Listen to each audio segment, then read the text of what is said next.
자, 다시 한번 영상 보도록 하겠습니다. 자, 아까는 조선의 각 왕들, 조선 기틀을 만들었던 몇 명의 왕들의 업적을 중심으로 살펴봤었고요.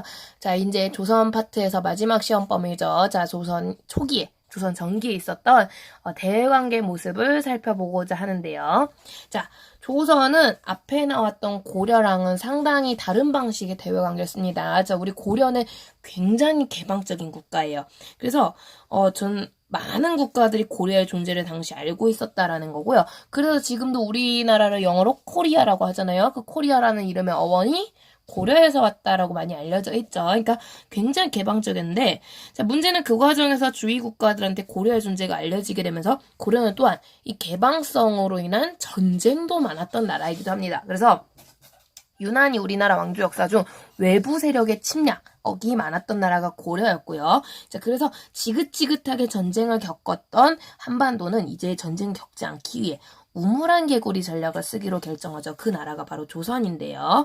자, 그래서 조선을 둘러싸고 핵심적으로 조선이 고려할 수밖에 없는 나라가 일단 세 세력이 있어요. 하나는 이제 원나라를 무너뜨리고 완전히 자리를 잡은 중국, 명나라. 자, 그리고 명나라처럼 국가를 건국한 건 아니지만 유목민족으로서 역시 큰 세력을 가지고 있던 게 요 여진은 요 일대에 흩어져서 생활을 합니다. 요 일대에 요렇게 흩어져서 생활을 했었고요. 자, 그 다음에 섬나라, 일본.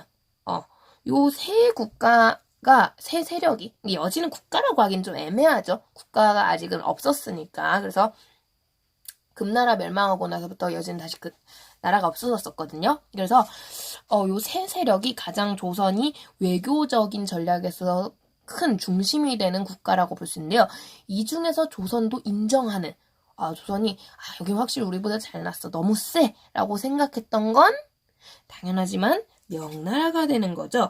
그래서 얘는 너무 세! 우리가 건드릴 수 없어. 라고 생각한 큰 나라, 명나라와 하면 얘는 문화적으로도 그렇고 우리보다 조금 아래에 내지 우리랑 비슷한 것 같은데 라고 생각되는 여진, 일본을 향한 외교 전략이 달랐다라는 거고요. 그래서 명나라는 큰 나라를 섬깁니다. 그래서 섬길 사자에 큰 대자를 써서 4대 관계, 4대 정책이라고 불리는 외교적 전략이 이용이 되게 되고요. 자, 반면 여진 일본은 이웃 국가예요. 이웃 국가니까 적당히 친해지면 된다는 거죠. 적당히 교류하면 돼요. 그래서 교류할 때 교자랑 이웃 린자를 써서 이걸 우리는 교린 정책이라고 부르는데요. 그래서 이 두 개를 합쳐서 자, 우리 조선 전기 때 있었던 정책을 흔히 4대 교린 정책, 4대 교린 외교, 4대 교린 관계 이런 식으로 불리게 됩니다. 그래서 이 정책을 쓰게 되는데요. 자, 그래서 명나라는 큰 나라로서 우리가 어떻게 보면 자존심을 좀 굽힌 거죠.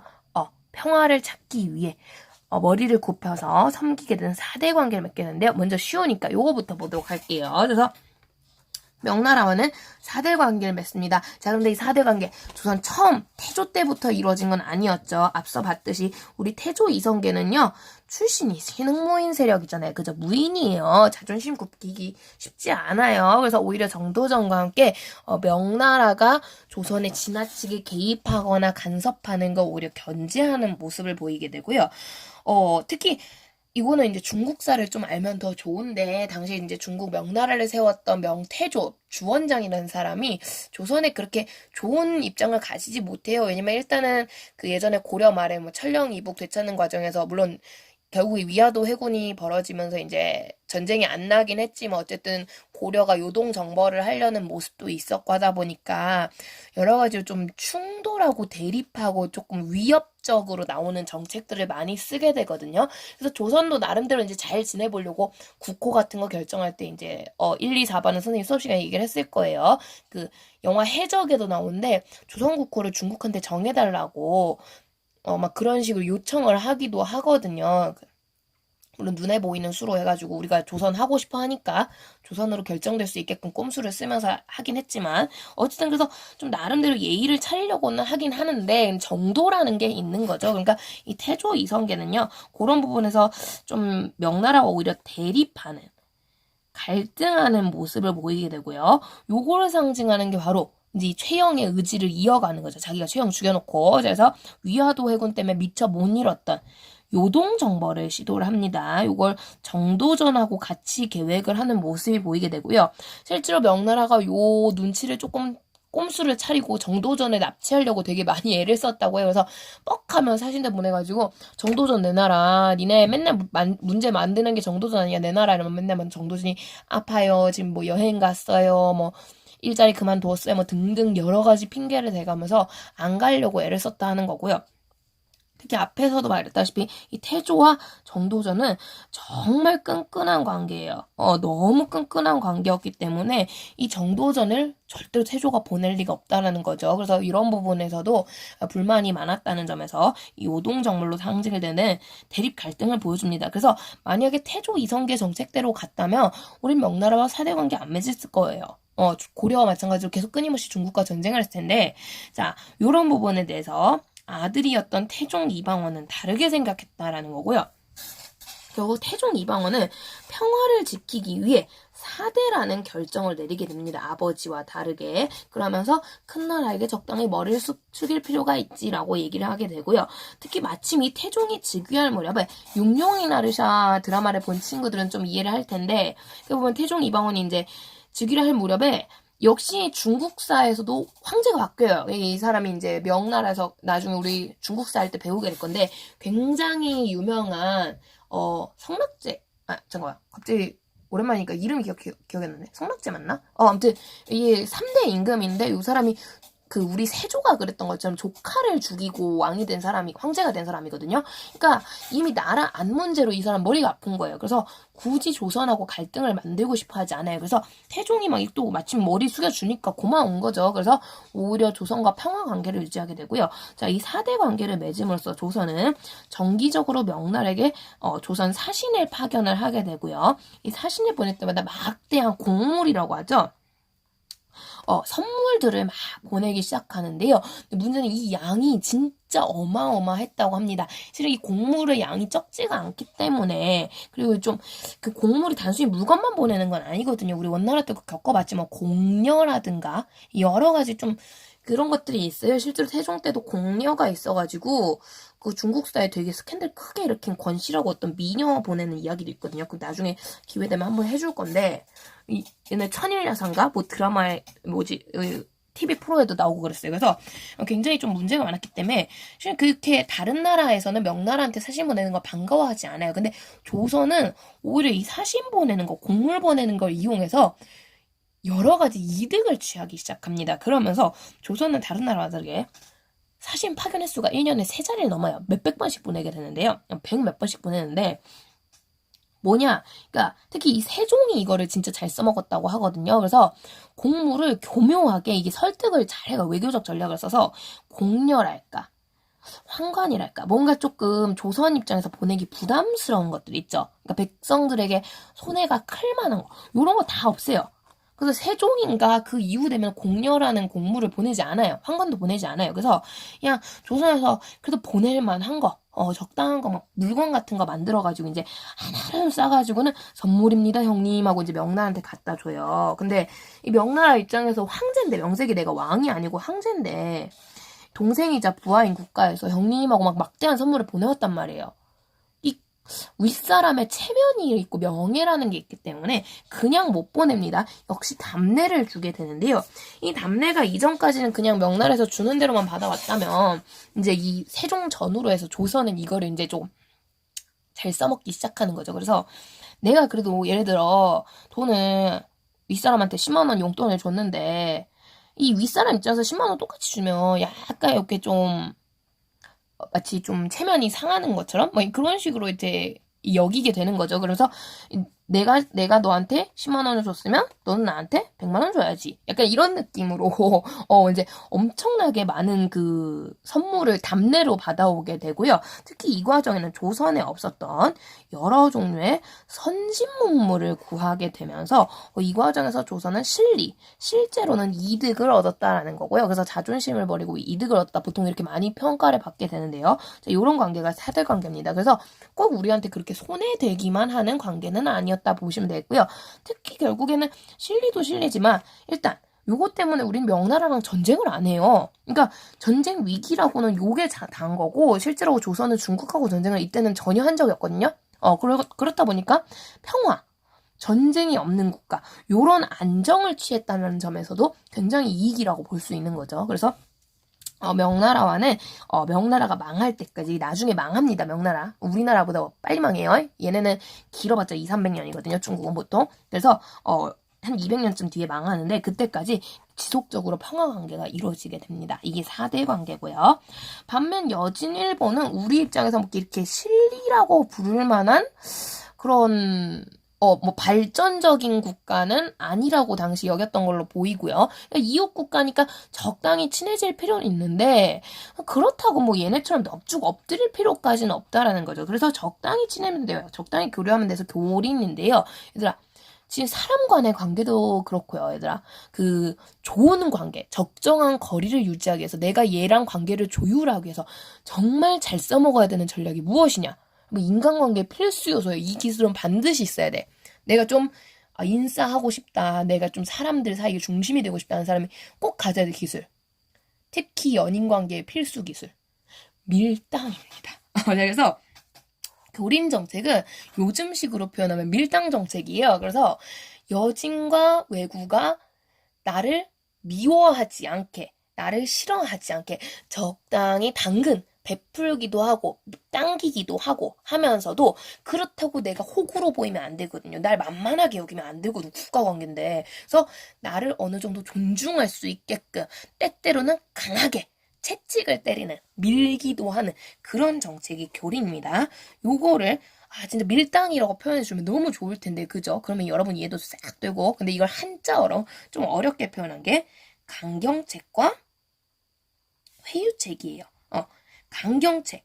말 그대로 강하게 밀고 나가다고 해서, 그러니까 이건 밀기죠, 밀기. 채찍을 쓰는 게 강경책이고요. 반대로 회유한다. 부드럽게 설득하는 거예요. 요게 당기는 거, 당근에 해당하는 정책이라고 보시면 되는데요. 자, 강경책은 심플합니다. 우리가 얼마나 강력한지를 보여주면 된다라는 거죠. 여진 일본 니네 깝치면 뒤지는 거야 하면서 강력한 무력의 힘을 보여주게 되는데요. 특히 세종대왕 때는 특히 이 정책을 썼던 사람이 세종이에요. 이 교린 관계는 세종 때 완성이 되거든요. 근데 왕이 세종이기 때문에 세종이 없라고 하는데 아까도 했지만 세종대왕이 왕으로 처음 즉위할 때 무슨 권리는 못 받았다 그랬죠? 그죠? 군사권 못 받았다 했죠? 실제로 이 정책을 진두지휘했던 건 역시 앞에 4대 관계를 만들었던 태종이고요. 근데 이제 왕 자체는 이때는 세종이 물려받았기 때문에 세종이 업적으로 칩니다. 그래서 세종 때 이 교린 관계가 완성이 되는데요. 자, 강경책. 시험에도 잘 나오는 다른 뭐 한국사 검정 능력 시험이나 이런 데 수능이나 이런 데서 잘 나와요. 자, 여진을 상대로 했던 게 사군, 육진, 개척이고요. 일본을 상대로 했던 게 스시마 토벌이죠. 스시마. 요즘으로 치면 우리말로는 대마도. 여기를 토벌했던 게 강경책인데요. 자, 그렇습니다. 아까도 말했지만 여진 같은 경우 당시 거주 지역이 이쪽이에요. 여러분 오해하면 안 되는 게 보통 한반도 그리면 이렇게 그리잖아요. 내 그림이 지금 좀 그렇긴 하지만 원래 요 지역 우리 땅 아니에요, 지금. 고려 때까지는 국경지역이 우리 천령 이북 기억납니까? 고까지 확보한 게 다였거든요. 근데 그 북쪽 여진이 막 깔짝깔짝대고 있는 이 지역을 토벌해버리는 거예요. 그래서 압록강, 두만강 너머로 여진을 토벌을 시킴으로써 강이라는 경계를 삼아 여진이 함부로 넘어오지 못하게, 깔짝대지 못하게 한 방 먹인 게 사군 육진이고요. 여기가 사군, 여기가 육진입니다. 근데 이름에서 나오다시피 숫자가 뭐가 더 큽니까?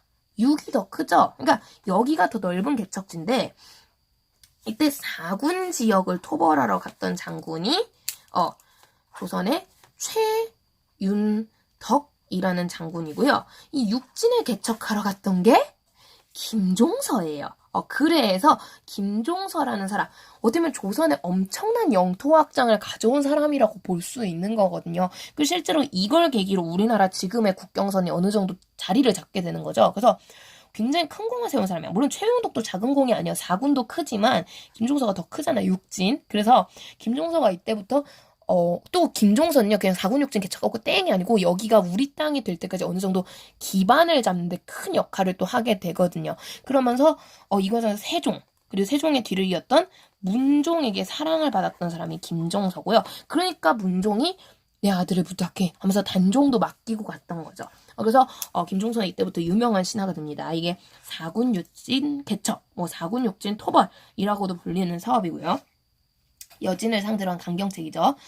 근데 여진은 솔직히 사는 지역도 워낙 춥기도 하고 원래 여기가 그래도 우리 국경이었던 건 아니잖아요. 그죠? 그러니까 우리가 어떻게 보면 여진을 쫓아내고 우리 국경으로 만들어준 거예요. 그러니까 여진을 너무 미워할 수는 없죠. 그러니까 국경 지역 넘어와서 막 약탈하고 깔짝거리는 게 이쁘지는 않은데 그래도 이웃 국가니까 너무 그렇게 혐오하는 관계를 만들면 안 돼요. 그죠? 그래서 여진을 상대로 회유를 했던 게 여진이 비는 거죠. 우리 여기 추워서 못 살아, 조선아. 우리 뒤져 죽어. 그러면 니네 조선 사람 하든가.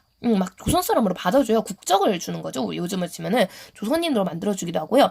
조선인이 된다 하면 관직도 주고 땅도 주고 이렇게 대우를 하기도 해요. 그리고 요 일 근처에다가 무역하는 시장을 몇 개 열어줘요. 그래서 너무 추운 얘들아 여기 추운데 뭐 호랑이 같은 거 잡아서 가죽 같은 거 팔면은 우리 뭐 쌀 같은 거 선물해주고 이런 식으로 해가지고 이제 무역소라고 하거든요. 그런 걸 무역 시장을 열어주고요. 귀순자 조선인이 되려는 사람에게도 많은 혜택을 주기 시작합니다. 그래서 이런 것들이 회유책에 해당하는 거죠. 우리랑 부드럽게 지내면 약탈 안 하고 하면 다 열어줄 거야. 근데 얘들아 아무렇게나 조선에 들어올 수 있는 건 아니에요. 교역하고 싶으면 반드시 무역소에서만 교역해야 되는 거고요. 그죠? 그러니까 조선은 고려만큼이나 개방적이진 않아요. 이런 부분에서. 어디까지나 제한적인 무역을 하고 있다는 걸 볼 수 있고요. 자, 일본도 마찬가지입니다. 이때 일본은 어떻게 보면 조선 입장에서는 더 괘씸한 나라예요.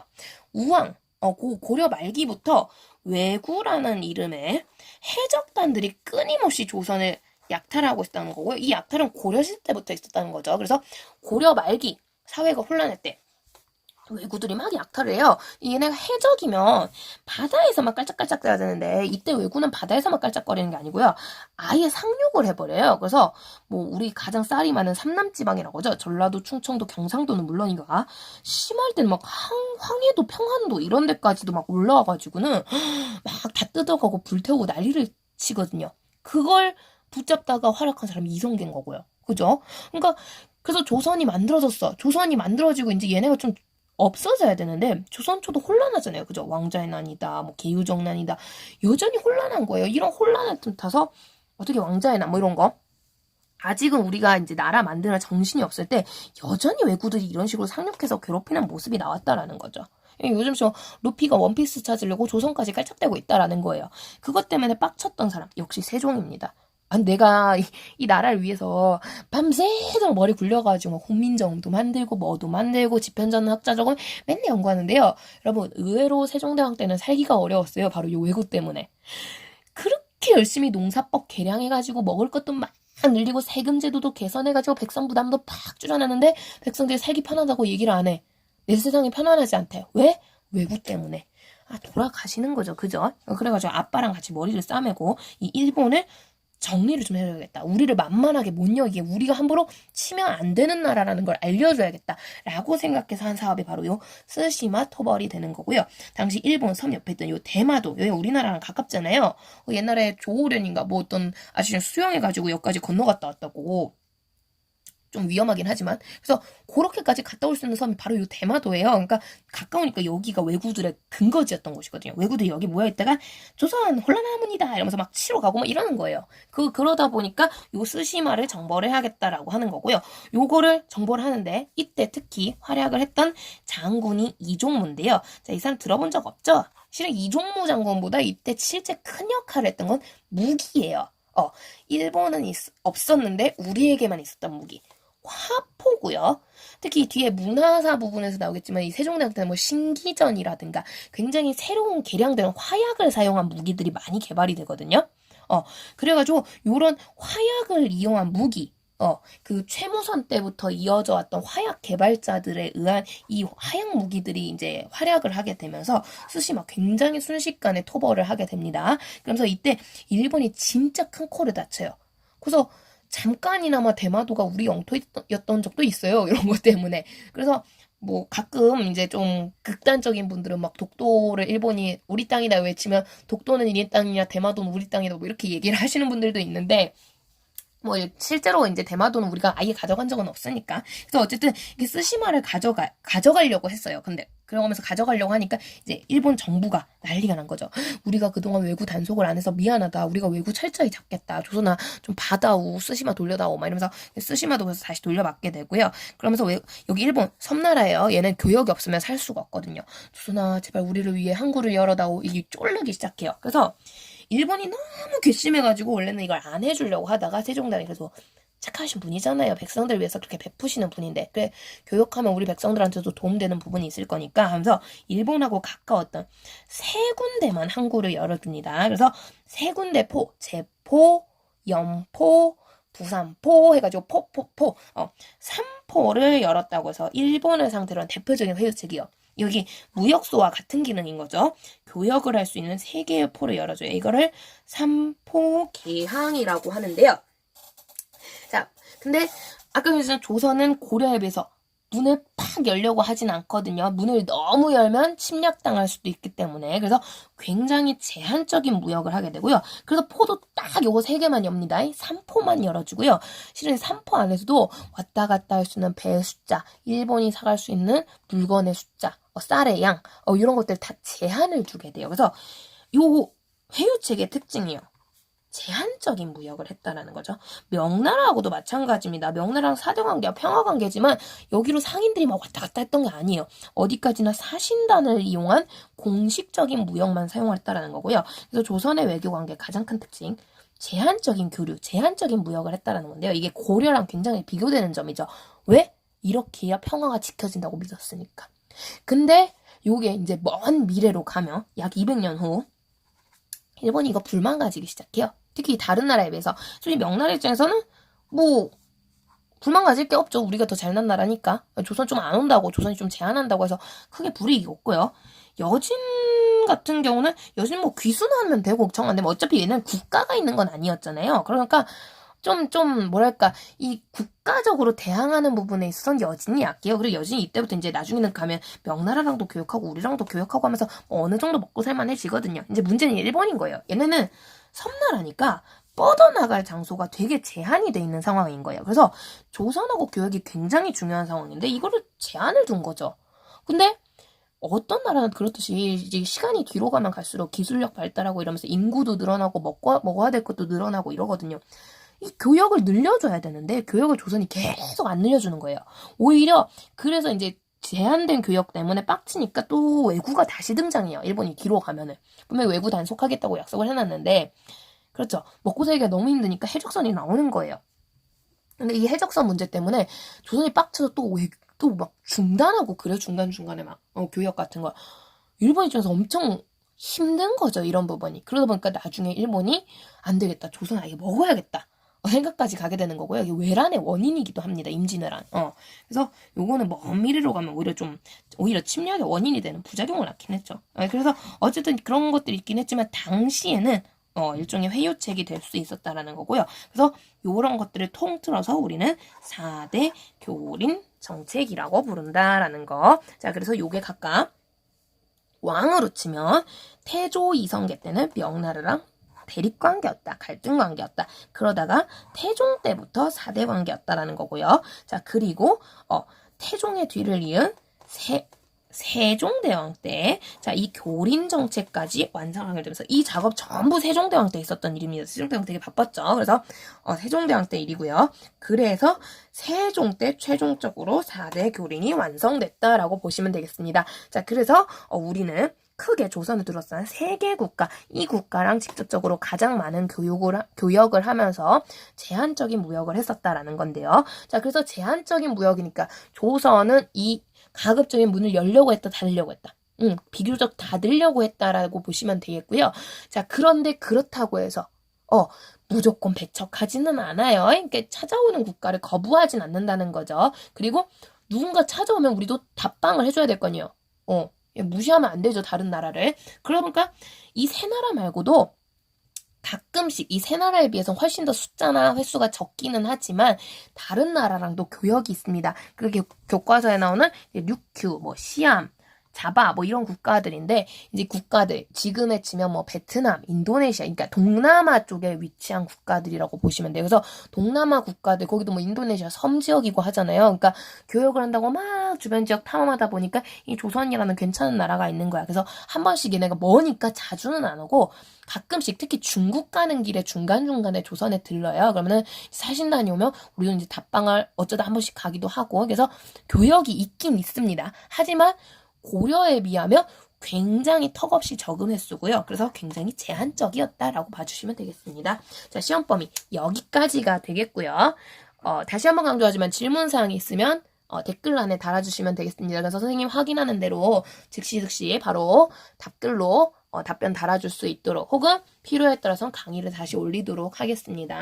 그래서 강의는 여기까지고요.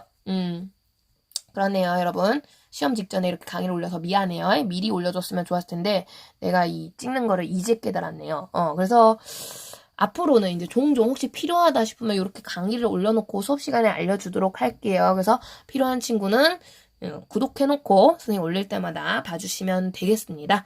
그러면 강의는 일단 여기까지. 시험 공부 열공하고요. 화이팅!